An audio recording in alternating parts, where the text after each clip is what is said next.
নমস্কার বন্ধুরা, welcome back to live আড্ডা ফুটবল। তো বন্ধুরা, আরও একটা নতুন ভিডিওতে তোমাদের সকলকে স্বাগত জানাই। তো বন্ধুরা, ভিডিওটা শুরু করার আগে তোমাদের কাছে একটাই অনুরোধ, সেটা হচ্ছে যে আমাদের এই চ্যানেলে যারা প্রথমবার তারা কিন্তু অবশ্যই আমাদের এই চ্যানেলটাকে সাবস্ক্রাইব করে পাশে থাকা বেল আইকনটি অল করে রাখবে, যাতে সবার প্রথমে এরকম খেলার আপডেট তোমাদের কাছে পৌঁছে যায়। তো বন্ধুরা, এই ভিডিওটা আমি কিন্তু মাইক ছাড়াই করছি এবং আমার মাইকটা কিন্তু খারাপ হয়ে আছে, তো যার কারণে তোমরা একটু কিন্তু মানিয়ে নিও। তো তোমাদের কাছে আমি কিন্তু প্রথম থেকে ক্ষমা চেয়ে নিচ্ছি ব্যাকগ্রাউন্ডে কিছু মিউজিক আসলে, কারণ আমি এই ভিডিওটা মাইক করছি না, এটা কিন্তু ফোনের স্পিকারেই করছি, ফোনের রেকর্ডারই করছি। তো তোমরা প্লিজ ক্ষমা করে দিও। তো বন্ধুরা, এই ভিডিওতে তোমাদের কাছে মাত্র 100টা লাইকে আশা রাখছি, তো আশা করছি তোমরা 100টা লাইক কমপ্লিট করে দেবে এই ভিডিওতে। তো বন্ধুরা, আমি কালকে বলেছিলাম যে কালকের ভিডিওতে যদি 100টা লাইক কমপ্লিট হয়ে যায়, তাহলে কিন্তু অবশ্যই আমি আজকে সকালের ভিডিওটা তোমাদের জন্য রিডিম কোড আনবো। তো ওই ভিডিওতে কিন্তু এখনও পর্যন্ত 100টা লাইক কমপ্লিট হয়নি, যার কারণে কিন্তু আমি এই ভিডিওতে তোমাদের জন্য রিডিম কোড দিতে পারছি না। ওকে, তো যাই হোক, যারা নতুন এসে তারা কিন্তু অবশ্যই সাবস্ক্রাইব করে দাও নতুন আসলে, ঠিক আছে। তো এবার আসি খবরের দিকে। তো বন্ধুরা, খবরের দিকে আসতে গেলে মোহনবাগানকে নিয়ে ব্যাড নিউজ আছে, গুড নিউজও আছে। তো সবার প্রথমে ব্যাড নিউজটা দিয়ে শুরু করছি।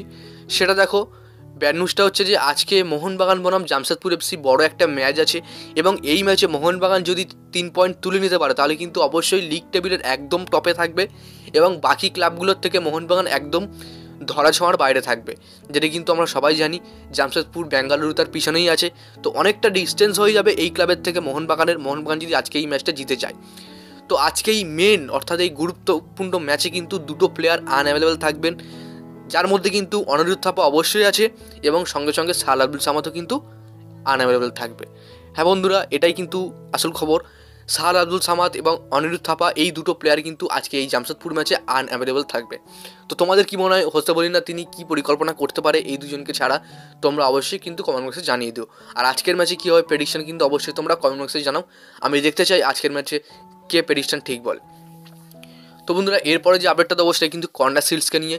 তো কর্নার সিলস তোমরা সবাই জানো চেন্নাইয়ের অন্যতম একটা প্লেয়ার।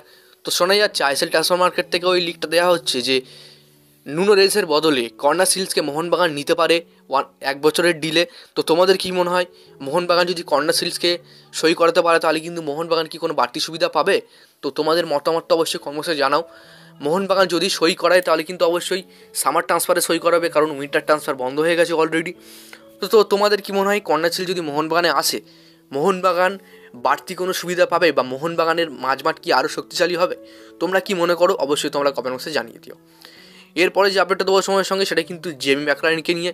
তো বন্ধুরা, জেমি ম্যাকলারেন কিন্তু স্কটিশ লিগের কিন্তু অন্যতম একটা ক্লাব রেঞ্জার্স এফসি, তারা কিন্তু 25 কোটি টাকার বিনিময়ে জেমি ম্যাকলারেনকে তাদের দলে নিতে চায়। তো বর্তমানে মোহনবাগান ম্যানেজমেন্টের সাথে কথা বলছে, কিন্তু মোহনবাগান ম্যানেজমেন্ট তারা কিন্তু পরিষ্কার না বলে দিয়েছে। তো স্কটিশ লিগের শুধু রেঞ্জার্স ক্লাব না, অনেক ক্লাবই তাদেরকে অফার করছে। তো এই মুহূর্তে মোহনবাগান কিন্তু জেমি ম্যাকলারেনকে কোনো মতেই ছাড়ছে না, ঠিক আছে। জেমি ম্যাকলারেনকে কিন্তু কোনো মতেই ছাড়বে না এই মুহূর্তে। তো তোমাদের কি মনে হয় অবশ্যই তুমি কিন্তু কমেন্ট বক্সে জানিয়ে দিও। তো বন্ধুরা, আজকের জন্য ভিডিওটা এতটাই ছিল।